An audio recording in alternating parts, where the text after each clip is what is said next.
বাড়িতে নিত্যদিনের পূজার জন্য আমরা যে প্রতিদিন ফুল দিয়ে মন্দিরটাকে সাজাই সেইটা আপনাদের কাছে আজকে দেখাবো। তো এটা জবা ফুল, বিভিন্ন ধরনের জবা। এটা কি জবা? চন্দন জবা দিয়ে সাজানো হয়েছে, আর লাল জবা দিয়ে বিভিন্ন ঠাকুরের অর্ঘ্য দেওয়া হচ্ছে, প্রদান করা হচ্ছে, ধূপ ধুনো নৈবেদ্যের সাহায্যে পূজা দেওয়া হচ্ছে। প্রত্যেকেই বাড়ি পূজা দেন।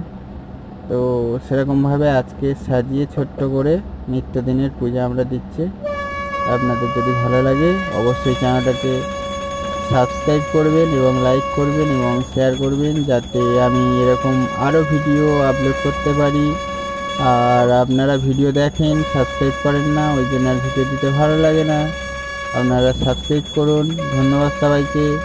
চ্যানেলটাকে এগিয়ে নিয়ে চলুন। হরে কৃষ্ণ।